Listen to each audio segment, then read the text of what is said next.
Coucou! Alors la semaine dernière on vous parlait des effets d'Aise et de ses artisans locaux et moi aujourd'hui je vais vous présenter mes coups de cœur.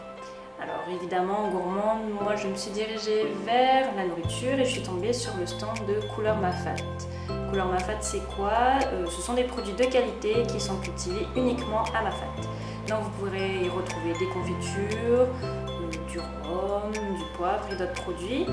Et moi je suis tombée sur la confiture de prunes malgache avec un petit goût acidulé et un petit peu grillé et le curcuma.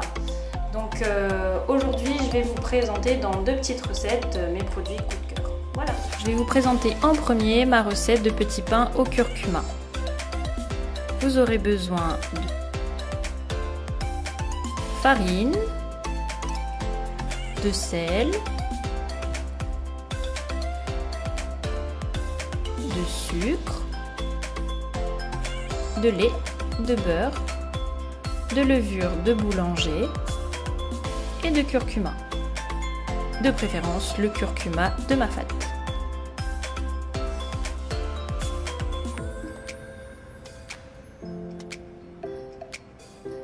Commencez par poivrer, saler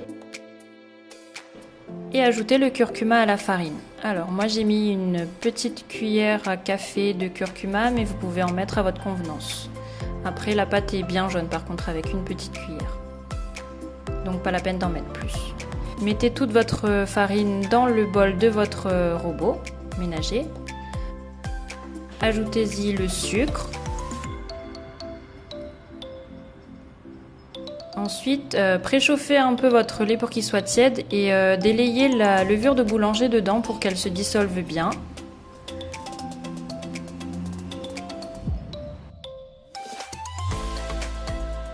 Et ajoutez le lait et la levure dans la farine.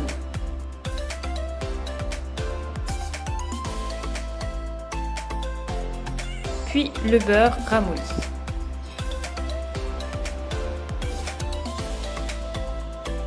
Voilà.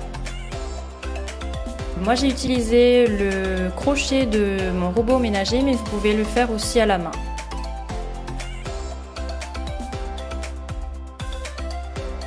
Enclenchez la vitesse moyenne de votre robot et laissez-le tourner jusqu'à ce que ça forme une boule autour du crochet. À vous d'adapter la quantité de farine si vous trouvez que la pâte est trop collante. Il ne faut pas non plus qu'elle soit trop sèche. Façonnez ensuite une boule avec votre pâte qu'il faudra ensuite laisser reposer. Donc saupoudrez de farine et recouvrez d'un torchon sec et laissez reposer pendant environ 30 minutes au sec. Une fois que ça aura bien gonflé, vous chassez l'air de la pâte et vous refaçonnez une boule que vous laisserez cette fois-ci reposer au frigo pendant 30 minutes. Récupérez votre pâte et vous pouvez maintenant façonner vos petits pains.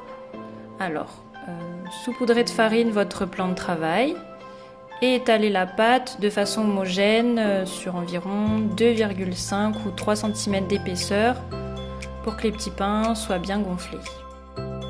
J'ai utilisé un emporte-pièce pour façonner les petits pains, mais vous pouvez aussi faire des boules, c'est tout aussi bien. Renouvelez l'opération jusqu'à ce qu'il n'y ait plus de pâte. Une fois que les petits pains sont façonnés, laissez-les encore reposer pendant environ 30 minutes. Il faut qu'ils soient bien gonflés pour que la pâte soit aérée. Badigeonnez-les de jaune d'œuf pour qu'ils soient bien brillants et moi j'ai ajouté du sésame. Vous pouvez maintenant les enfourner. Alors pour la durée de cuisson, c'est à vous de voir, il faut qu'ils soient bien gonflés et bien dorés. Comme ceci. Et vos petits pains sont prêts.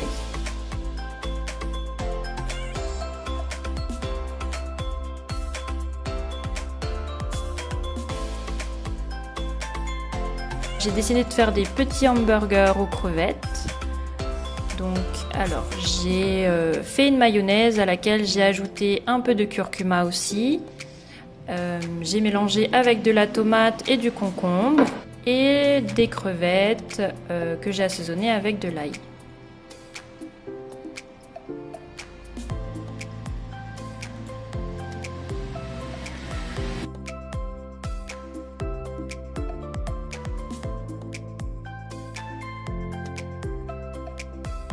Voilà, vos petits hamburgers sont prêts pour un déjeuner léger avec une salade ou pour une entrée.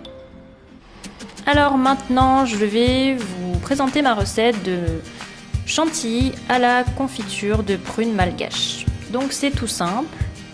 Il vous faut du sucre glace. Vous pouvez faire aussi avec du sucre normal. De la crème entière, un fouet, un bol et la confiture de prunes malgaches de couleur mafate. Alors mettez la crème fraîche que vous aurez bien mis au frais pendant un petit moment dans votre bol. Fouettez un petit peu. Ajoutez le sucre glace, n'en mettez pas trop parce que la confiture sera déjà sucrée. Après c'est à vous de goûter. Et fouettez jusqu'à ce que ça ait une bonne texture. Ajoutez ensuite la confiture à la chantilly en mélangeant doucement pour que ça fasse des stries dans la chantilly.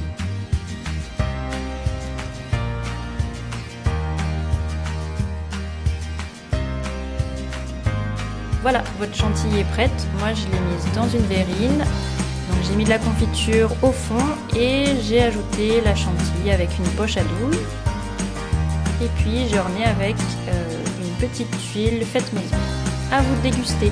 Là, dites-moi ce que vous avez pensé de mes recettes et si vous avez des conseils ou des questions, n'hésitez pas à nous laisser des commentaires et à nous rejoindre sur la W Girl Squad, sur la chaîne YouTube et sur notre page Facebook.